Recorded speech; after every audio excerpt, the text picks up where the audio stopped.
Hello and welcome everyone. So in this video, we'll be discussing the current affairs for the month of January. This is the second part. First part already is uploaded on the channel, so you can watch it there. So we'll be starting right away. The first news that is from this particular part is an AI module by the name of Mule Hunter. So RBI ने recently, the Central Bank of India, that is the Reserve Bank of India ने recently एक AI module ready किया हुआ है जिसका नाम है mulehunter.ai.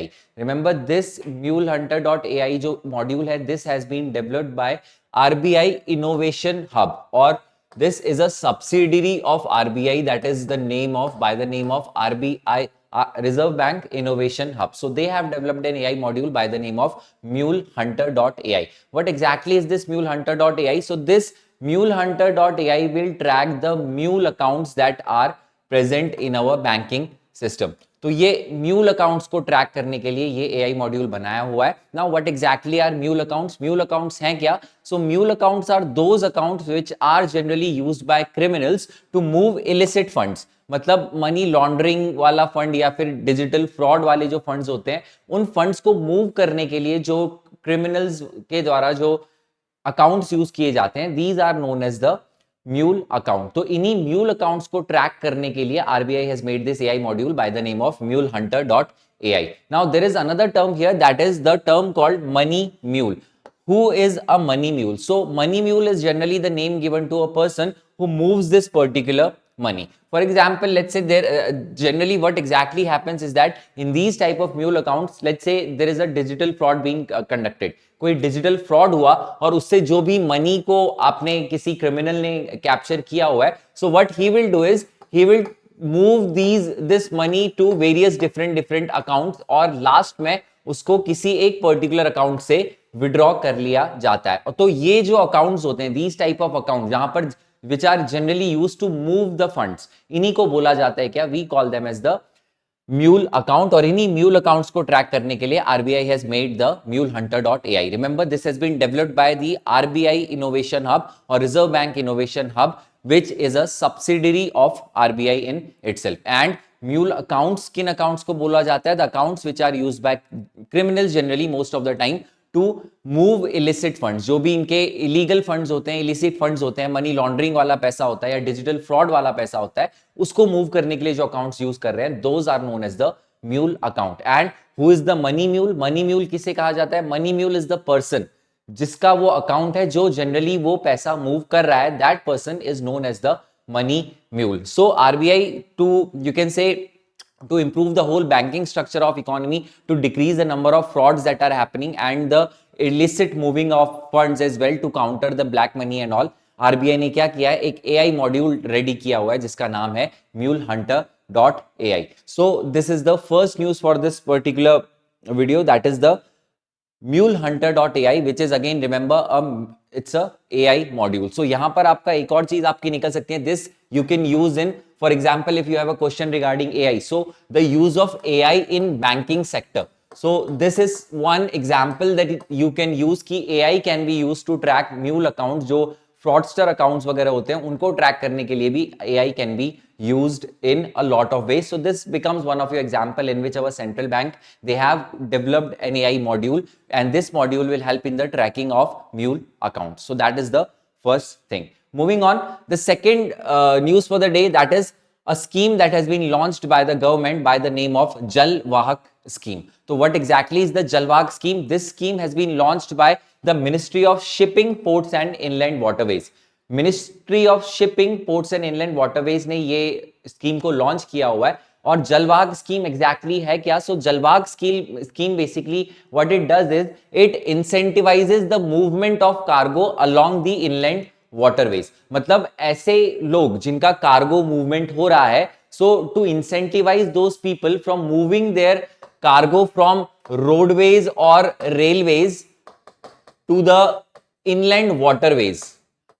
ऐसे जो लोग हैं, ऐसे जो ओनर्स हैं जिनका कार्गो है, जिसका मूवमेंट हो रहा है, और उस मूवमेंट को अगर वो लोग रोड या रेलवे से इनलैंड वाटरवेज की तरह शिफ्ट करते हैं, तो उनको गवर्नमेंट क्या करेगी? Under this scheme the government will try to incentivise those people. और जो यहाँ पर वाटरवेज जो है, जिन वाटरवेज में this programme has to be started, these are National Waterway 1 which is on the river Ganga, National Waterway 2 which is on the river Brahmaputra, and National Waterway 6 that is on the river Barak which starts from the state of Manipur in northeastern India. So the Jalwag scheme basically will incentivize the people who are shifting their cargo movement from, you can say, roads or railways to the inland shipping, that is the inland waterways. And यहां पर क्या होगा कि almost 35% of the total expenditure, जितना भी इस movement में through this inland waterways के थ्रू जितना भी मूवमेंट में वट एवर एक्सपेंडिचर कम्स, जितना भी खर्चा वहां पे आएगा, उस खर्चे का 35% तक का,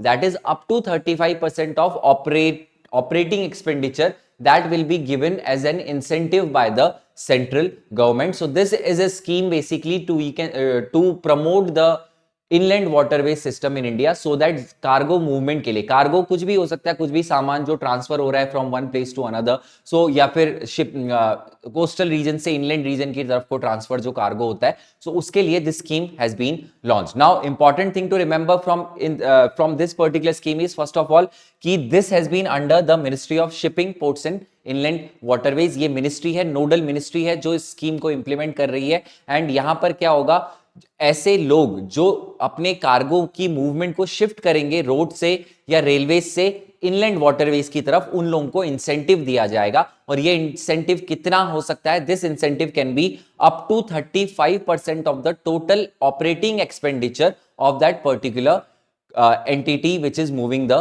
cargo. So that is the thing with Jalwag scheme. And remember the important thing to note here, that हर जितने भी इंडिया में जो सारे के सारे वाटरवेज है वहां पर अभी स्टार्ट नहीं हुआ है. It has only been started in 3 waterways, that is on Ganga river, on Brahmaputra river and the Barak river, जो नेशनल वाटरवेज जो हमारे यहाँ पर ये स्टार्ट हुआ है. Now important thing from this particular part is the national waterways in India. India में total 4503 kilometres की लेंथ के वाटरवेज हैं, इनलैंड वाटरवेज हैं, यानी कि रिवर के थ्रू जो शिपिंग मूवमेंट जो होती है, that is about 4503 kilometres.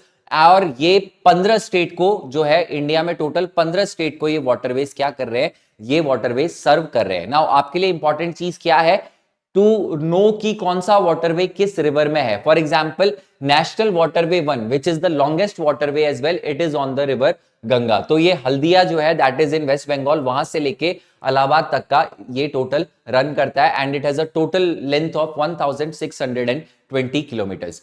Similarly national waterway 2 हमारा ब्रह्मपुत्र रिवर पे है, which runs from Dhubri to Sadiya, Dhubri in Assam to Sadiya, that is in the border of Arunachal and Assam, वहां पर तक ये रन कर रहा है. and it has a total length of 891 kilometers. Similarly national waterway 3 की हम बात करें तो that is in the state of Kerala, Kerala के स्टेट में ये हमें मिलता है, which is on the western coastal canal. तो यहां पर कोल्लम से कोट्टापुरम को कनेक्ट करता है थ्रू दीज, जो भी यहाँ पे रिवरवेज है उसके थ्रू ये कनेक्ट कर रहा है कोल्लम को to the place called Kottapuram. And this is the national waterway 3 which is of a length of 205 kilometers. Then national waterway 4 की हम बात करें तो that is on the river Godavari, Krishna and their surrounding canals. जो वहां पर canals हैं गोदावरी और कृष्णा रिवर जो है, और उसके साथ वहां पर जो भी कैनाल्स वगैरह हैं वहां पे we have this national waterway 4 and this is running from Kakinada to Puducherry, that is Kakinada in Andhra Pradesh to Puducherry in Puducherry, that is on the borders of, you can say, Tamil Nadu and Andhra, that is वहां तक का ये run कर रहा है.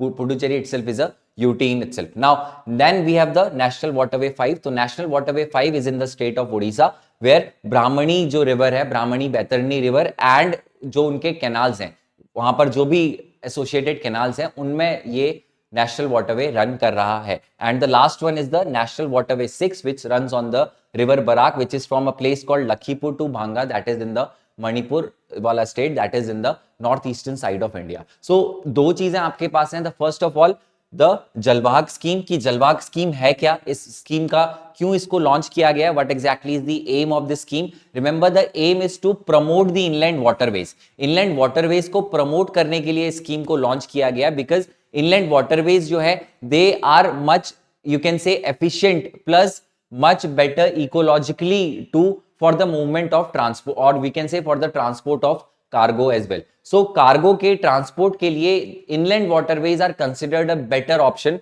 when compared to roads or railways. ज़्यादा efficient भी हैं plus not that much harmful for the environment compared to roads and railways. तो तभी inland waterways को promote करने के लिए ये scheme निकाली जा रही है and the nodal ministry for this scheme is the Ministry of Shipping, ports and inland waterways जो यहां पर इंसेंटिवाइज कर रही है. रिमेंबर सिर्फ 3 वाटरवेज जो है that is national waterway 1, national waterway 2 and national waterway 6. In 3 waterways में ही अभी ये स्कीम को स्टार्ट किया गया है and it will be you can say expanded to other waterways in the later period. And जो नेशनल वाटरवेज हैं, the second thing that is important from this part is the national waterways. Sometimes question can be asked, question पूछा जा सकता है आपसे which river पे national waterway 1 किस river पे है, 2 किस रिवर पे है. So you should know national waterway जो है that is number 1 is on river Ganga, national waterway 2 is on Brahmaputra, national waterway 3 is on the western coast of Kerala, national waterway 4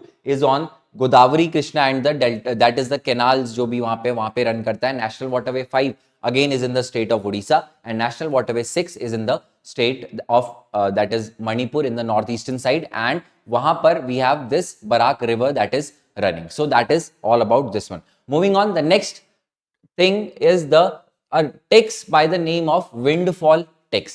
Recently Indian government ने windfall tax को scrap कर दिया है from the oil. जो domestically जो हमारा oil का production होता है, जो companies oil का production करती हैं, उन companies से windfall tax लिया जाता था. but recently government ने क्या किया है, इस tax को they have scrapped it, they have closed this type of taxes. Now what exactly is a windfall tax? Windfall tax क्या होता है? So windfall tax, remember, it is a higher tax on specific industries.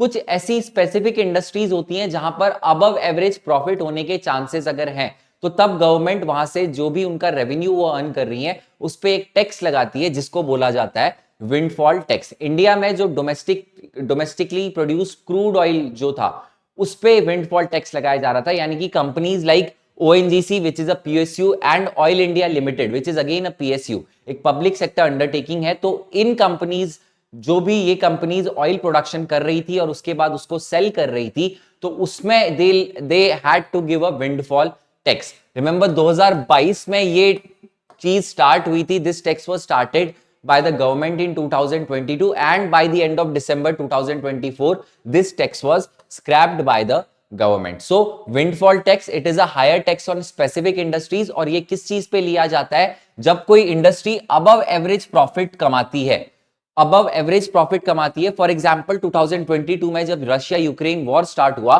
So what happened was that कि जो oil barrel की price थी that exceeded more than $100, कि एक barrel की जो प्राइस थी वो $100 से भी ऊपर जा चुकी थी. तो इस टाइम पीरियड पे what exactly happened was that these companies, that is companies like ONGC and Oil India Limited, ये क्या कर रही थी, अपने इनको बहुत ज्यादा प्रॉफिट्स हो रहा था because of the increasing prices. So इन पर गवर्नमेंट ने क्या टैक्स लगाया, एक टैक्स लगाया which they call as the windfall tax. However, this tax has been scrapped now. ये टैक्स अब बंद कर दिया है गवर्नमेंट ने, and the reason being is the dip in the prices of oil that has come down to almost $75 per barrel.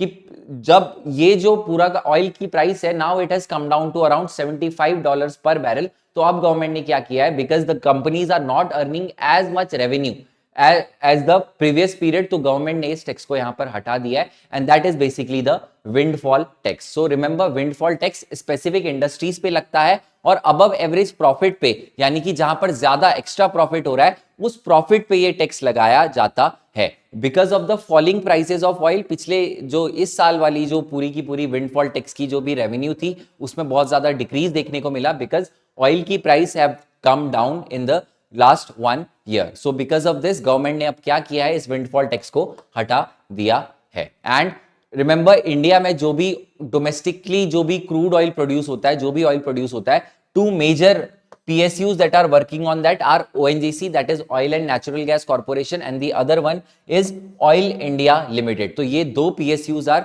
mainly responsible for majority of the production of crude oil and natural gas in India. So this is the thing. Now एक और चीज जो यहाँ से important आपके पास बन जाती है, that is the oil fields in India. Remember the first oil field जो ढूंढा गया था, that was in the place called Digboi in Assam.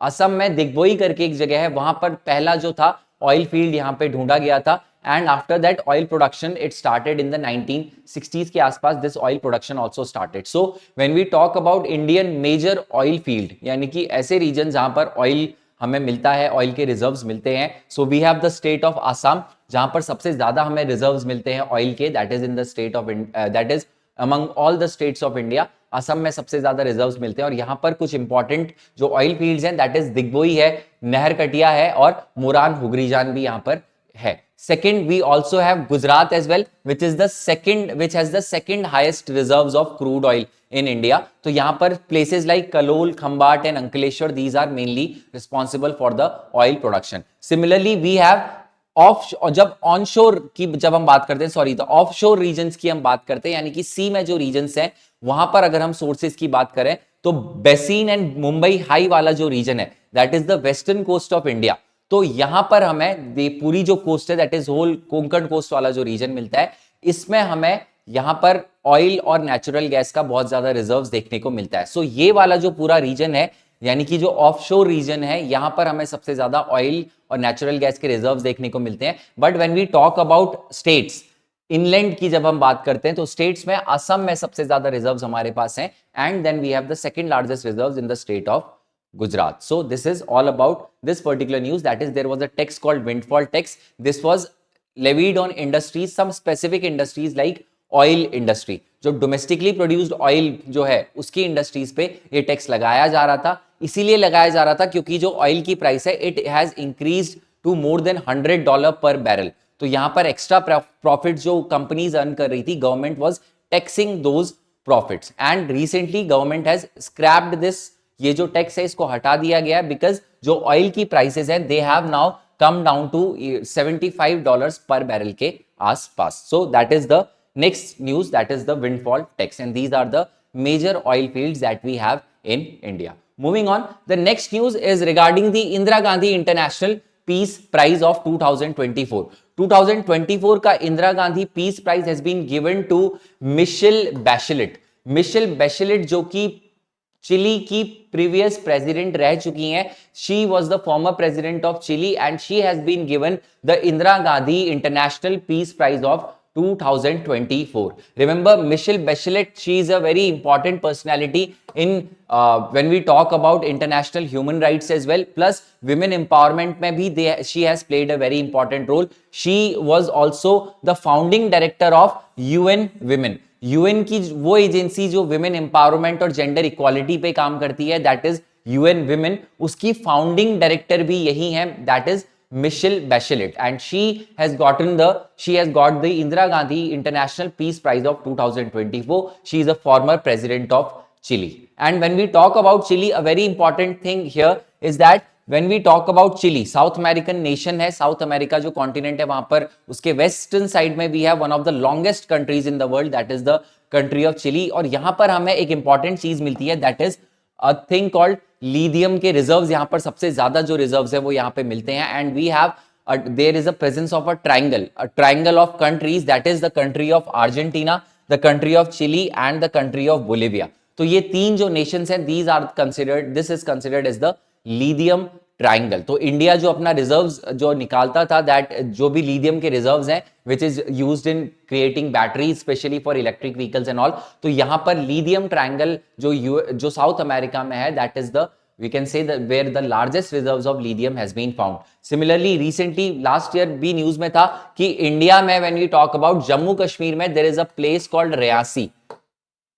In this place India में भी क्या हुआ है, लीथियम के रिजर्व्स हमें मिले हैं, बहुत ज्यादा रिजर्व्स मिले हैं इन this particular place, that is the Reasi district of Jammu and Kashmir. अब ये रिजर्व्स जो भी यहाँ पर रिजर्व्स मिले हैं, अब जब हम इन्हें एक्सट्रैक्ट करना यहाँ पे स्टार्ट कर देंगे, तो हमारी जो डिपेंडेंस है on these lithium triangle nations, that is Argentina, Chile and Bolivia, तो वो हमारे रिजर्व्स की वजह से कम हो जाएगी. सो टू इंपॉर्टेंट थिंग्स यहां पर से आपको सबसे पहला, the Indira Gandhi international peace prize of 2024 किसे मिला है, मिशेल बैशेलेट को मिला है.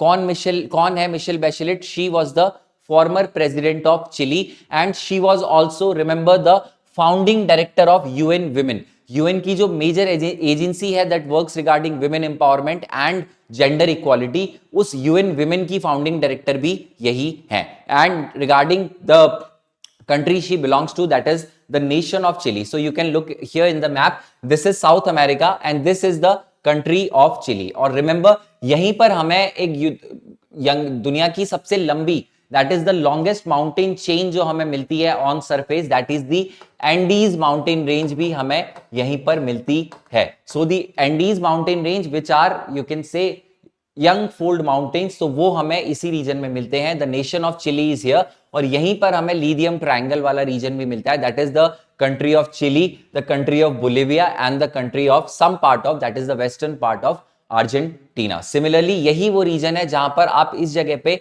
ओशियन करंट हम देखते हैं, that is the ocean current called Humboldt current. तो ये वही हम्बोल्ट करंट है जो एल नीनो सदर्न ऑसिलेशन के लिए रिस्पॉन्सिबल यहां पर रहता है. सिमिलरली इसी कोल्ड करंट की प्रेजेंस की वजह से, रिमेंबर यहां पे एक कोल्ड करंट है जिसका नाम है Humboldt cold current. Humboldt cold current यहां पर हमें मिलता है. यही करंट रिस्पॉन्सिबल है एल नीनो सदर्न ऑसिलेशन के लिए, और इसी कोल्ड करंट की वजह से हमें यहां पर दुनिया का सबसे ड्राई डेजर्ट भी मिलता है, that is the Atacama desert in South America, specially in the country of Chile. तो अटाकामा डेजर्ट जो दुनिया का सबसे ज्यादा ड्राई रीजन हमें मिलता है, बहुत सूखा रीजन जहां पर water vapour is very very less, तो that is also in this particular region. और ये जो कोल्ड करंट है that is the Humboldt cold current, that has been also responsible for the formation of Atacama desert. Along with there is another desert in this particular part called the Patagonia desert. तो यहाँ पे भी हमें Patagonia desert और Atacama desert हमें यहाँ पे मिलते हैं. We have the longest mountain chain here that is in South America called the Andes. इसी रीजन में that is in the south America, ये वाला जो रीजन हमें दिख रहा है that is the country of Brazil. यहां पर हमें दुनिया के सबसे ज्यादा रेन फॉरेस्ट हमें मिलते हैं, जिसकी वजह से इस रीजन को नाम दिया जाता है, that is the Amazon rain forest इनको बोला जाता है. And these are known as the lungs of the world. तो ये अमेजॉन रेन फॉरेस्ट हमें एवरग्रीन वेजिटेशन यहां पे मिलता है, that is known as the lungs of the world. So these are few things, few facts from the South American continent that you should know. So some things that is again going back, the international Indira Gandhi International Peace Prize of 2024, it has been given to Michelle Bachelet. Who is she? She was the former president of the nation of Chile. Chile जो nation है with its capital at Santiago, वहां की ये पुरानी president रह चुकी हैं. उसके साथ साथ she was also the founding director of UN agency called UN Women, which works for women empowerment as well as the gender equality among the women, that is the male and female. Similarly, another information from this one is a thing called lithium triangle. Lithium triangle दुनिया के 3 ऐसे देश जहां से सबसे ज्यादा lithium के reserves हमें मिलते हैं, that is the country of Argentina, Chile and Bolivia, which are all found in the continent of South America. Plus South America में we have a few things like the Andes mountain range, which are young fold mountain है, वो भी हमें यहाँ मिलती हैं. Similarly यहाँ पर ही हमें in the western coast of South America we have the presence of a current, a cold current called the Humboldt current, और इसी Humboldt current की वजह से हमें एल नीनो सदर्न ऑसिलेशन देखने को मिलता है. सिमिलरली इसी हम्बोल्ट करंट की वजह से ही यहां पर 2 डेजर्ट्स हमें मिलते हैं, that is the Atacama desert which is one of the driest regions in the world, one of the driest places in the world. Along with that there is another desert called the Patagonia desert which is again in South America. Another important thing is the this particular portion, Brazil वाला जो portion है जहां पर दुनिया की दूसरी सबसे लंबी river that is the Amazon river flow करती है. तो around the basin of Amazon we have the presence of rain forest that are known as lungs of the world. So that is all about this particular one. Moving on, the next news is a mission called the Proba 3 mission. Now Proba 3 mission, this is a mission which has been launched with the satellite that is PSLV C59.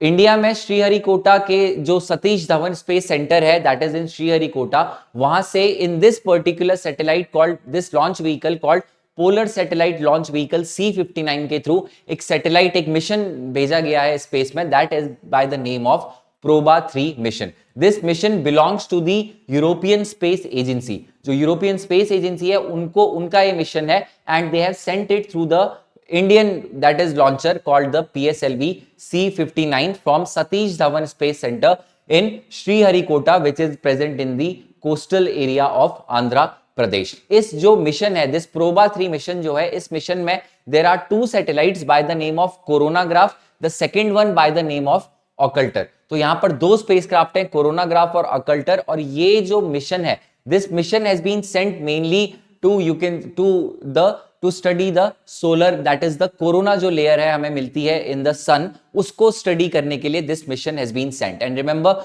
This is the world's first precision format flying mission as well. ये दुनिया का सबसे पहला precision format flying mission है। मतलब इस mission में क्या होगा, जो 2 सैटेलाइट्स हैं, इन दोनों सैटेलाइट्स को एक साथ भेजा जा रहा है, जहां पर they will be at a fixed distance of 144 metre. 144 metre का एक फिक्स डिस्टेंस होगा जिसके थ्रू इनको भेजा जाएगा।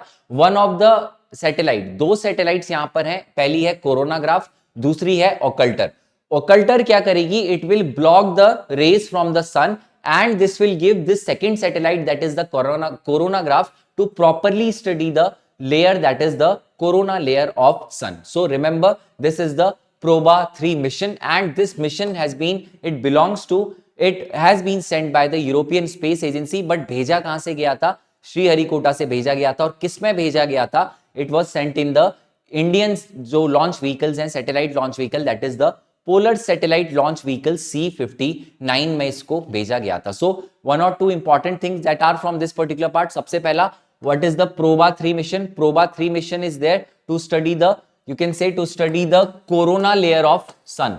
जो कोरोना जो लेयर्स है, दैट इज द क्राउन वाला जो पार्ट हमें मिलता है, उसको स्टडी करने के लिए this mission has been sent. इस मिशन में दुनिया का सबसे पहला प्रिसीजन फॉर्मेट फ्लाइंग मिशन, ये दुनिया का सबसे पहला है, जहां पर क्या होगा, 2 सैटेलाइट्स एक साथ भेजी जा रही हैं और ये दोनों सैटेलाइट एक फिक्स डिस्टेंस पे ट्रेवल करेंगी। एंड इसमें one of the satellite that is coronagraph is there, the other one that is occulter is there. तो ऑकल्टर जो सैटेलाइट है, it will block the rays coming from the sun, which will help this satellite, that is the coronagraph, to properly study the corona layer of the sun. So that is all about this particular mission called the proba 3 mission. So this is basically the whole thing. यहाँ पर there will be 2 satellites, one of them will block the sun ray, दूसरी वाली उसको study करेगी, and this is a mission that belongs to the European Space Agency. तो European Space Agency को belong करता है, but भेजा किसने? इसरो ने भेजा through their satellite called the PSLV C59 from Sriharikota. So that is all about this one. Moving on, the next is regarding another space mission that was by the name of SPARDEX, and a second one called the PSLV Orbital Experimental Module or POEM. तो सबसे पहली चीज, what is SPARDEX or what we call as the Space Docking Experiment. तो recently अभी through this particular satellite, that is PSLV C60 के through India ने recently एक space docking experiment अपना कंप्लीट किया है। This mission has been completed. Basically space docking में क्या होता है कि 2 सैटेलाइट्स और we can say 2 objects, they are fused together. इन दोनों को आपस में मिलाया जाता है, और this is a, you can say this is a project और this is an experiment which will be very very beneficial, because India is developing its own space station. जैसे जो इंटरनेशनल स्पेस स्टेशन है, वैसे ही India खुद का भी अपना एक स्पेस स्टेशन डेवलप करने का प्लान कर रहा है। तो वहां पर के लिए this space docking experiment becomes very very important. So what is the space docking experiment? यहां पर क्या किया गया, 2 सैटेलाइट्स को एक दूसरे के साथ फ्यूज किया गया, they were joined together so that they can be basically used together to do whatever the, you can say, to do the experiments that are pending in the space region. So generally आप देखो तो space docking में if there are 2 you can say 2 objects that are there, these objects are built or you can say fused together. इनको एक साथ लाया जाता है, आपस में इनको डॉक कराया जाता है। So that is basically the space docking experiment. और ये एक्सपेरिमेंट किसके थ्रू भेजा गया था? PSLV, that is the Polar Satellite Launch Vehicle C60 के through this mission was sent, और वहां पर in the space this whole docking experiment was successfully conducted by the ISRO.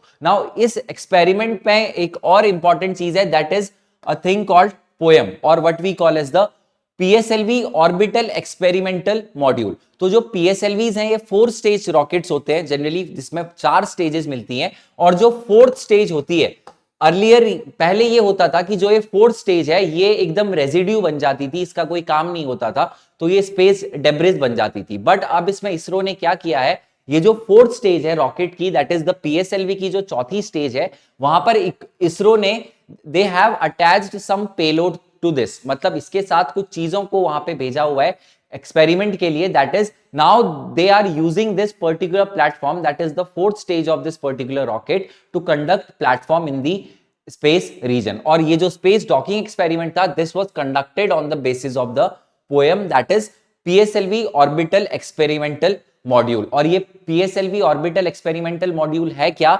This is a platform for conducting experiments in space. Space में experiment करने के लिए this has been created, और we can say the fourth stage of PSLV rocket has been converted to a orbital module, that is an experimental module in the space.